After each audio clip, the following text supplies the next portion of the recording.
अस्सलाम वालेकुम। आज हम ऑक्सफोर्ड मॉडर्न इंग्लिश बुक 5 का एक लेसन रिकॉर्ड करने जा रहे हैं जिसका नाम है कलेक्टिंग थिंग्स। बहुत आसान सा लेसन है और शुरू कर देते हैं। बस मैं उम्मीद करता हूँ कि आपने डिफ़िकल्ट वर्ड्स के मीनिंग अंडरलाइन कर लिए होंगे ताकि आपका सारा ध्यान लेसन समझने के ऊपर हो, वर्ड्स के पीछे आप ना भाग रहे हों। ठीक है जी, तो शुरू करते हैं। Have you ever thought about making a collection of something? क्या आपने कभी सोचा है कि कोई चीज़ जमा करें? Collecting has been a pleasant pastime for millions of children all over the world. चीज़ें जमा करना, शौकिया तौर पे चीज़ें जमा करना हमेशा ही एक बहुत ही प्लेजेंट पास टाइम यानी बहुत ही पुरमसरत सा वक्त गुजारे का सामान रहा है। लाखों, मिलियंस, 10 लाख को कहते हैं तो लाखों बच्चों के लिए पूरी दुनिया में एक खुशगवार वक्त गुजारने की हॉबी रही है, मशगला रहा है। The world is so full of interesting things that quite often children and adults too become interested in collecting.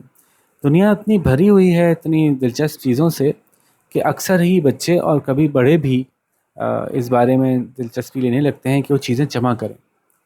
What kind of things do people collect? किस तरह की चीज़ें लोग जमा करते हैं? The answer to this is anything and everything. इसका जवाब है कि कोई भी चीज़ और समझ लो कि हर चीज़। There is no rule that says a particular kind of object must not be collected. कोई कानून नहीं है जो ये कहता हो कि ये वाली चीज़ को कलेक्शन नहीं किया जाएगा। तो चीज़ें क्या क्या हैं जी? Stamps, shells, butterflies, hats, feathers, leaves, stones, matchbox covers, antiques, plates, costumes, cars, and 1,001 more things are collected by people in every corner of the world. तो टिकट्स, पानी, सीपियाँ, तितलियाँ, हैट्स, परिंदों के पर, खूबसूरत खूबसूरत से पत्ते, तरह तरह के पत्थर। होटल्स जो होते हैं, होटल्स अपनी नाम की अलग से माचिस की डिब्बियाँ छपवाते हैं, वो खूबसूरत खूबसूरत सी होती हैं। तो कुछ लोगों को माचिस की डिब्बियों के कवर जमा करने का शौक़ होता है। एंटीक्स, पुराने ज़माने की चीज़ें, प्लेटें, कॉस्ट्यूम्स वो जो पहनते हैं ना मुख्तलिफ़ मौक़ों पे लोग, कोई भेस बदलने के लिए, कोई बैटमैन का कॉस्ट्यूम, कोई आयरन मैन का, कोई फलाना, इस तरह के कॉस्ट्यूम जमा करने का शौक़ होता है। गाड़ियाँ जमा करने का शौक़ होता है लोगों को, और हज़ारों ऐसी चीज़ें, 1001 यहाँ मुहावरतन कहा गया है कि हज़ारों ऐसी चीज़ें हैं जिनको कि जमा करने का शौक़ होता है, या जो जमा की जाती हैं पूरी दुनिया के हर कोने में मुख्तलिफ़ लोग ऐसा करते हैं। Some people begin a collection as a hobby. कुछ लोग शुरू करते हैं चीज़ें जमा करना मशगले के तौर पर। It is an enjoyable way to spend a rainy afternoon or some free time. और ये वाकई एक बड़ा दिलचस्प और बड़ा मज़ेदार काम होता है जो कि वक्त आप गुजार सकते हैं, बड़ा मज़ेदार सा दिलचस्प वक्त, जब कभी आप मसरूफ़ ऐसे हो जाएं या इस तरह की हालत में आ जाएं कि बारिश बाहर हो रही है, कहीं जा नहीं सकते, किसी दोपहर को कोई बारिश वाली दोपहर हो या कोई फारिग वक्त आपके पास हो, तो वो बिताने के लिए आपके लिए एक बड़ा अच्छा मज़ेदार सा टाइम होता है जो कि आप इसमें लगा लेते हैं। चीज़ें जो जमा की हैं उनको देख रहे हैं, पेज पलट पलट के देख रहे हैं, या बॉक्सेस खोल खोल के देख रहे हैं कि किस में क्या रखा था मैंने।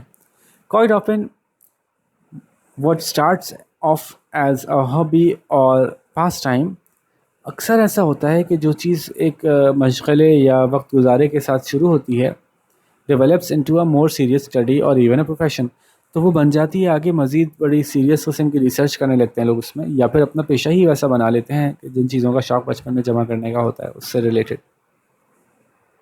अच्छा, हॉबी और पास टाइम में फ़र्क होता है। हॉबी कहते हैं उस मशगले को जिसके लिए आप वक्त निकालते हैं, और पास टाइम होता है वो मशगला जो आप सिर्फ तभी करते हैं जब आपके पास फारिग टाइम होता है।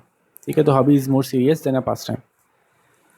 खैर, for example, a child who is interested in stamps में in adult life want to work with stamps. तो हो सकता है कि कोई बच्चा मिसाल के तौर पे जो बचपन में इस पर इतनी दिलचस्पी रखता हो कि उसको टिकट्स जमा करने थे, अब अपनी बड़े हो के अपनी ज़िंदगी में वो फैसला करे कि मुझे अभी भी स्टैम्प्स के साथ ही काम करना है, किसी पोस्ट ऑफिस में जॉब करनी है for example. One who collects old coins, कुछ वो जो कि पुराने सिक्के जमा करते हैं, me later on become interested in history, हो सकता है वो आगे जाके तारीख में दिलचस्पी लेने लगे, और आर्कियोलॉजी, या वो उन लोग उस तरह की चीज़ स्टडी में दिलचस्पी लेने लगे जो कि पुराने कदीम ज़माने की इमारतें, कदीम ज़माने के रिहाइश का अंदाज़, कदीम ज़माने के लोग कैसे चल रहते थे, किस तरह के घर बनाते थे, उसमें उनको दिलचस्पी हो जाए कि मैं भी इनके बारे में पढ़ूँ। अ कलेक्टर ऑफ फ्लावर्स में बिकम अ बॉटनिस्ट, और फूलों को जमा करने वाला हो सकता है आगे जाके बॉटनिस्ट बन जाए। बॉटनिस्ट वो लोग होते हैं जो कि साइंटिस्ट होते हैं जिनकी रिसर्च पौधों के बारे में होती है। How does a person start collection? कोई बंदा कलेक्शन कैसे शुरू करता है? This is not as easy a question as it seems. इतना आसान जवाब नहीं इसका, इससे इतना आसान सवाल नहीं इतना दिखता है। फर्स्ट ऑफ ऑल, सबसे पहले तो you have to decide what you are going to collect. आपको ये फैसला करना पड़ता है कि आप जमा करेंगे तो क्या करेंगे। You will of course B influenced by number of things, और यकीनन आपको फैसला करने के लिए बहुत सारी चीज़ों का आपके पास इन्फ्लुएंस होगा, असर होगा उन चीज़ों के हिसाब से। उन आप फैसला करेंगे कि मैं क्या जमा करूँ। In the end you will want to collect something that you are interested in. आखिरकार आपको ऐसी चीज़ें जमा करना चाहेंगे सबसे पहले जिसमें कि आपको इंटरेस्ट है, जिसमें आपकी दिलचस्पी है। फिर और वो क्या चीज़ें हैं जिनका आपके पास असर होगा, तो बता रहे हैं आगे। Your decision will depend on whether the things you wish to collect are available near you. आपका फैसला इस बात पर डिपेंड करेगा, इस बात पर मुनहसर होगा कि क्या आया कि जो चीज़ें आप जमा करना चाहते हैं वो आपके इलाके में आपके करीब मौजूद हैं भी या नहीं। For example, it is no use collecting sea shells if you live miles away from the sea, seldom visit the seaside and know no one living near the sea who might send you the seashells। मिसाल के तौर पे बिल्कुल इसका कोई फ़ायदा नहीं होगा कि आप सीपियाँ जमा करना शुरू कर दें अगर आप समंदर से बहुत मीलों दूर रहते हों और बहुत कम ही समंदर पे जाते हों और किसी ऐसे को जानते भी नहीं हो जो समंदर के पास रहता हो और आपको सीपियाँ भेज सके।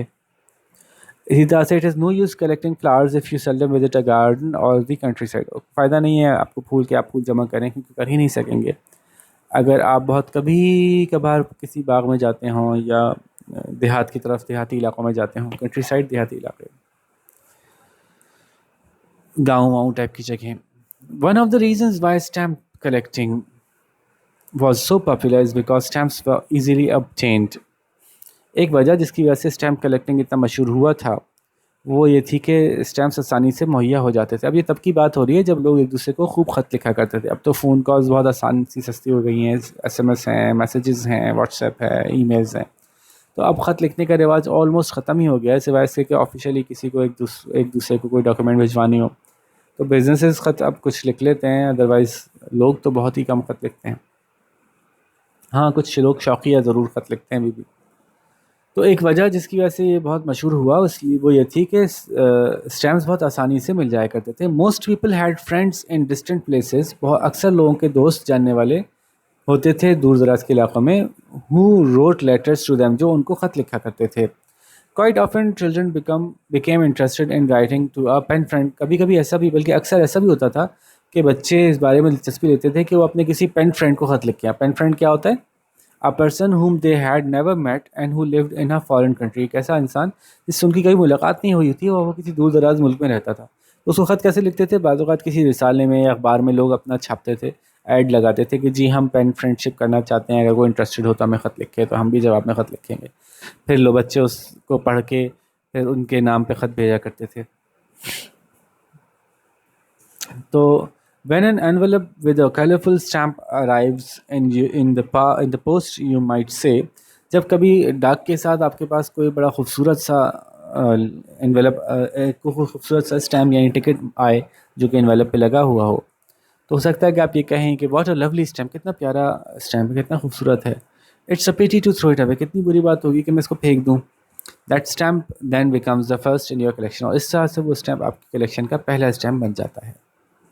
It is the start of a new and interesting hobby, और ये शुरुआत होती है एक नई और दिलचस्प मशगले की। There are many ways of keeping a collection. चीज़ें जमा करने के कई तरीके हैं। Stamps may be put on into an album. Stamps को रखने के लिए आप एल्बम में किसी रखते हैं। एल्बम वो जो नहीं होती तस्वीरें जिसमें चिपकाई जाती हैं, पेज पर लटके जाते हैं, मुख्तलिफ तस्वीरें होती हैं, इस तस्वीरों की तरह से ही टिकट भी चिपकाए जाते हैं। Stones or bottles will have to be kept in cabinets and or in boxes। Stones, पत्थर लोगों को जमा करने का शौक़ होता है, बहुत खूबसूरत रंगीन से, या बोतलें, रंगन तरह तरह के रंगों की बोतलें जमा करने का लोगों को शौक़ होता है, तो वो उनको कैबिनेट्स में रखेंगे या बॉक्सेस में रखेंगे, अलमारियों में या बॉक्सेस में। And flowers can be pressed and pasted in a scrap book. Scrap book होती है जिसमें आप कोई छोटी छोटी इन्फॉर्मेशन अपनी याददाश्त की लिखते हैं, फिर बाद में कुछ सालों बाद देखते हैं उसको कि मैंने क्या बातें लिखी थी, या इस तरह के कोई फूल वगैरह चिपका लेते हैं उसमें। तो फूलों को जो है वो प्रेस करना पड़ेगा, यानी उनको दबा के उनकी सारी नमी निकालनी पड़ेगी और फिर उनको चिपकाना पड़ेगा स्क्रैप बुक में। ऐसे फूल जमा किए जाते हैं। नीचे इन्होंने कुछ टिप्स दी हैं फूल जमा करने की। Here are some tips to start a collection of flowers. फूल जमा करने की ये कुछ टिप्स हैं, कुछ आइडियाज़ हैं, आपको कुछ इंपॉर्टेंट इन्फॉर्मेशन दे रहे हैं कि अगर आप फूलों को जमा करने वाले बनना चाहते हैं तो। Never pick more flowers than you need for study. कभी भी उससे ज़्यादा फूल ना तोड़ा करें जितने कि आपको स्टडी के लिए चाहिए। ज़ाहिर है ज़्यादा फूल तोड़ेंगे तो वो बुरी बात है कि आप अपनी ज़रूरत से ज़्यादा फूल तोड़ लेंगे। तो फूल तो वहाँ लगा था, खुशबू दे रहा था, दूसरे लोग उसको देख के महसूस हो रहे थे, उसकी खुशबू से महसूस हो रहे थे, इंजॉय कर रहे थे उसको। आपने वहाँ से बिला ज़रूरत तोड़ लिया, तो ये ज़्यादती की बात है। Some of the things you will need, कुछ चीज़ें जो आपको चाहिए होंगी। नोटबुक, कोई नोटबुक चाहिए होगी जिस पे आप कुछ लिखना है। पेंसिल, एक पेंसिल चाहिए होगी। एन एल्बम और स्क्रैप बुक, एक एल्बम चाहिए होगी। स्क्रैप बुक चाहिए होगी जिसमें आप चिपकाएंगे फूल ले आके आखिरकार। 2 pieces of hardwood approximately 25 centimetre by 20 centimetre, तकरीबन इस साइज़ के दो लकड़ी के पीसेस चाहिए होंगे। क्लीन न्यूज़पेपर, साफ़ सुथरा सा अखबार चाहिए होगा। मैग्नीफाइंग ग्लास, एक मुहदस अच्छा देखना हो, जो अच्छा नहीं तो लेंस होता है जिसमें देख के चीज़ें बड़ी नज़र आती हैं, तो वो चाहिए होगा। यूज़फुल बट नॉट एसेंशियल, ये मैग्नीफाइंग ग्लास बहुत काम का होता है लेकिन ज़रूरी नहीं है, इसके बगैर भी आप कलेक्शन कर सकते हैं फूलों की। प्रैक्टिस ड्राइंग, इस बात का काम इनका आपको ये करना पड़ेगा कि ड्राइंग की प्रैक्टिस करनी पड़ेगी, so that you can copy a leaf और फ्लावर, ताकि आप आसानी से कोई फूल या पत्ता कॉपी कर सकें विद एक्यूरेसी एंड स्पीड, काफ़ी एक्यूरेटली और तेज़ी के साथ। अच्छा जी, अब आगे चलते हैं। Preserving flowers and leaves is quite easy, फूलों को और पत्तों को महफूज करना काफ़ी आसान है। When you have picked the sample you want, जब आपने वो तोड़ लिया, वो सैम्पल, वो पत्ता या फूल जो कि आप महफूज करना चाहते हैं, जब आपने उसको तोड़ लिया, place it on a sheet of newspaper, तो उसको रख दीजिए एक अखबार के की शीट पर, अखबार के सफ़े पर। Place the newspaper on a sheet of hardboard, अब उस अखबार के सफ़े को रख दें हार्डबोर्ड के ऊपर। हार्डबोर्ड क्या होता है? हार्डबोर्ड एक लकड़ी का टुकड़ा होता है, नॉर्मल कोई भी लकड़ी का टुकड़ा ले लें चलेगा, साइज़ उन्होंने बता दिया पीछे। On top of the flower put another piece of newspaper, फिर उस फूल के ऊपर एक और कागज़ रख दीजिए अखबार का। And another piece of hardboard, और फिर उसके ऊपर एक और हार्डबोर्ड रख दीजिए। Put a few heavy books on top and leave it for a few days, उसके ऊपर कुछ भारी किताबें रख दें, उसको कुछ दिनों के लिए छोड़ दें। इफ़ द फ्लावर और the leaves are juicy you may need to change the newspaper, अगर फूल या पत्ते काफ़ी जूस वाले हैं और उनमें ज़्यादा है, तो फिर उस आपको अखबार शायद बदलना पड़ेगा। क्योंकि अखबार क्यों लगा रहे हैं? अखबार इसलिए लगा रहे हैं ताकि वो सारी नमी जज़्ब कर ले फूल की। The flower will be ready to put in to your album in about 2 weeks, तकरीबन 2 हफ्ते ऐसे रखने के बाद फूल तैयार होगा आपकी एल्बम में लगाने के लिए। अब लगाएंगे कैसे? When the flower has been taken out of the press, जब उस प्रेस में से, वो जो आपने दबाने के लिए बनाया था, फूल वहाँ से निकाल लिया जाए, place it on some clean paper, तो उसको किसी साफ से पेपर पे रखिए। Fix it with tiny drops of glue और with strips of gums paper, उसको चिपकाइए फिर किसी ग्लू यानी गोंद के कुछ कतरों से, या फिर पट्टियाँ लें गम्ड पेपर की, चिपकने वाले पेपर की, या टेप ले लें, स्क्वाश टेप ले लें for example. Paste the whole page in your album, अब उस पेज को पूरा ले जाके अपनी एल्बम में चिपका लें। पहले पेज पे फूल को चिपकाइए और पेज को एल्बम में चिपका लीजिए। In addition to putting samples of flower in your record book, अपनी रिकॉर्ड बुक में फूल चिपकाने के अलावा आप क्या कर सकते हैं? अच्छा, सैम्पल कहते हैं वैसे नमूने को, नमूना क्यों कह रहे हैं? ये कि किसी, जैसे गुलाब के फूलों का सैम्पल है, तो असल में गुलाब के फूल कैसे होते हैं, उनमें से एक नमूना, एक पीस निकाल के आप ले आए, तो एक पीस किसी चीज़ का ले आना, उसको सैम्पल कहेंगे। तो आप अपने जो आपका सैम्पल है, आपका जो पीस है फूल का, उसको रिकॉर्ड बुक में लगाने के अलावा you will have to make notes about the flowers, उस फूल के बारे में कुछ नोट लिखना होगा कि कौन सा फूल है, कैसा फूल है, कहाँ से आया, कब आया, इसकी क्या किस्में होती हैं, कैसे रंग होते हैं, वगैरह वगैरह। You can record the name, आप उसका नाम याद लिख सकते हैं। When and where it was found, ये देख सकते हैं, लिख सकते हैं कि कहाँ और कब कैसे ये मिला था आपको। इट्स साइज़, उसका साइज़ क्या है, लिख सकते हैं। द कलर एंड शेप, उसका रंग और उसका शेप कैसा है, लिख सकते हैं। Any other detail you wish, ऐसी कोई भी बात जो आप लिखना चाहते हैं। If you are good at drawing you can make drawings of the flower and the plants that they come from, अगर आप ड्राइंग में अच्छे हैं तो आप ड्राइंग बना सकते हैं उस फूल की और उन पौधों की जिससे कि फूल आया था। Here is a page from flower record book, और देखिए नीचे एक पेज दिया हुआ है इन्होंने कि फ्लावर रिकॉर्ड बुक कुछ इस तरह की होती है, जैसे उन्होंने लिखा है जैस्मीन एक फ्लावर है, उसको बनाया हुआ है, चिपकाया हुआ है, डेट लिखी हुई है, कब कब तोड़ा था, कहाँ से तोड़ा था, उसकी पत्तियाँ कैसे होती हैं, उसका साइज़ क्या है, उसके उस पौधे के पत्ते कैसे होते हैं, कलर क्या है इसका, और उसके बारे में कुछ खास नोट्स। फॉर एग्जांपल इन्होंने नोट लिखा है ग्रोज ऑन अ ट्री पर, एक बेल में उगता है, ये इसकी बेल होती है। तो उम्मीद है चैप्टर समझ में आ गया होगा। अब सवाल देख लेते हैं, और सवालों के लिए मैं हमेशा एक ही बात आपसे कहता हूँ कि सवालों के जवाब अपना खुद लिखते हैं। मैं क्वेश्चन अच्छी तरह समझा दूंगा, आंसर आप खुद लिखिए, कहीं से कॉपी ना कीजिए। क्योंकि जब आंसर खुद लिखेंगे तो आपको ये सीखने को मिल जाएगा कि जवाब खुद कैसे लिखे जाते हैं, और आप रट्टे से आज़ाद हो जाएंगे और आपको जवाब रटना नहीं पड़ेंगे और एग्ज़ाम आपके लिए बहुत ईजी हो जाएगा। बस करना ये है कि चैप्टर बाय चैप्टर आप क्वेश्चंस को अटैम्प्ट करते जाइए, किसी टीचर से चेक करवाते जाइए, गलतियाँ निकल जाएंगी तो आप पहले से और बेहतर सवालों का जवाब अटैम्प्ट कर सकेंगे। इस तरह से हर चैप्टर गुजरता जाएगा और यूँ आप माहिर हो जाएंगे जवाब लिखने के, और याद करने से निजात मिलेगी। कोई टीचर चेक करने के लिए ना मिले तो आप मुझे कमेंट्स में लिख के भेज सकते हैं, या वरना मैंने अपना ईमेल एड्रेस भी शेयर कर लिया, आप इससे मुझे पूछ सकते हैं कि सर मेरा जवाब सही है या इसमें कोई इम्प्रूवमेंट की ज़रूरत है, मैं आपको बता दूंगा। ठीक है जी। तो सवालों पे आते हैं। What kind of things do people collect, किस तरह की लोग चीज़ें जमा करते हैं। तो जवाब कैसे देंगे, people collect all kind of things all over the world. आप उन चीज़ों के नाम लिख दें, ठक इतने सारे उन्होंने चीज़ें बताई थी ना, सीपियाँ और टिकट्स और पता नहीं क्या क्या वो दसियों चीज़ें उन्होंने वहाँ बताई थी, तो वहाँ यहाँ लिख दीजिए यहाँ पे। Why was stamp collecting so popular, stamp collecting क्यों इतनी मशहूर या फैल गई या लोगों में आम हुई। The stamp collecting was so popular because, और फिर आप जवाब लिखिए, क्योंकि वो इजीली अवेलेबल थे और उस ज़माने में लोग ख़त काफ़ी लिखा करते थे, तो हर एक के पास आसानी से बहुत से टिकट्स मौजूद होते थे। ठीक है जी। What are some of the things you will need in order to start a collection of flowers. आपको क्या चीज़ें चाहिए होंगी कि आप फूलों का कलेक्शन फूलों का कलेक्शन करने के लिए क्या क्या चीज़ें अपने पास होनी चाहिए आपके पास। जी मैंने पूरा पढ़ के आपको बताया था, पूरी लिस्ट मौजूद है। The things you will need in order to start a collection of flowers are, और कॉलन लगा के 2 नुक्ते लगा के आप फिर आगे वो तफसील से लिख दीजिएगा, वो जो वहाँ पर पूरी लिस्ट लिखी हुई है। Why do you think one should not pick more flowers than one need, क्यों एक से उससे ज़्यादा फूल नहीं तोड़ने चाहिए किसी को जितने की उसकी ज़रूरत हो। One should not pick more flowers than one needs because, और पूरी तफसील मैंने बताई थी आपको कि फूल तोड़ेंगे तो दूसरे लोग उससे महसूस नहीं हो सकेंगे, उससे फ़ायदा नहीं उठा सकेंगे, उसको लोग देख के खुश नहीं हो सकेंगे, उसकी खुशबू माहौल में फैलेगी नहीं।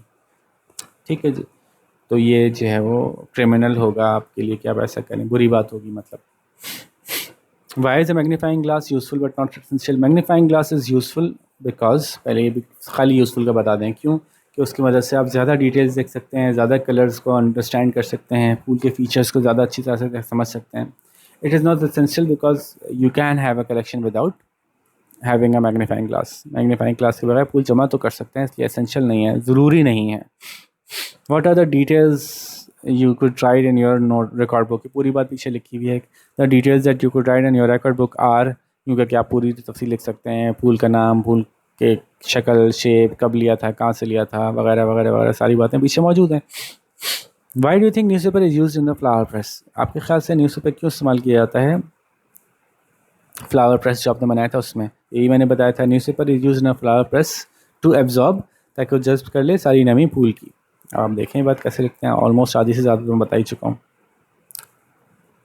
तो काफ़ी सारे हिंट्स मैं दे देता हूँ, फिर आपको अटैम्प्ट करने में इतनी मुश्किल होनी नहीं चाहिए। वैसे कुछ बच्चे रोते हैं ना, नहीं नहीं पूरा जवाब बताते हैं, तो भाई ये गलत बात है। इतना तो ऑलमोस्ट पूरा बता देता हूँ मैं आपको, बाकी थोड़ी हिम्मत करें, कर लें शाबाश खुद से। This question is more difficult, ये थोड़ा मुश्किल है, देखते हैं जी। Can you think of any reason for not collecting things, क्या आप सोच सकते हैं कोई ऐसे रीजंस, कोई ऐसी वजूहत की चीज़ें जमा क्यों नहीं करनी चाहिए। Make a list of reasons against collecting things, उन रीजंस का, उन वजूहत का पूरी फहरिस्त बनाइए जिसकी वजह से आप समझते हैं कि नहीं जमा करनी चाहिए। तो आप फिर लिखेंगे the reasons that I think for not collecting things are, और फिर ये 1 2 3 4 करके आप लिख दीजिएगा। एक आध मैं बता देता हूँ, बाकी आप खुद सोचें। जैसे कि आप ये सोच सकते हैं कि जी चीज़ें जमा करने की वजह से आपका ख़र्चा बहुत होता होगा, कुछ चीज़ें ऐसी हैं जो जमा करने में महंगी होती हैं, या है कि चीज़ें जमा करने से वक्त ज़ाया होता है, आप हर वक्त बैठ कर उनको देखते रहते हैं, ये भी हो सकता है। तो और भी क्या कुछ रीजंस हैं, तो वो रीजंस क्या हैं आप सोचें, खुद से लिखें। ठीक है जी। तो होपफुली चैप्टर भी समझ में आ गया होगा, क्वेश्चंस भी समझ में आ गए होंगे। अब देखते हैं आप में से कौन ज़्यादा अच्छे जवाब लिखता है। ठीक है, तो फिर इंशाल्लाह किसी अच्छे से लेसन के साथ आपके साथ मुलाकात होगी। अपना ख्याल रखिएगा। अल्लाह हाफ़िज़।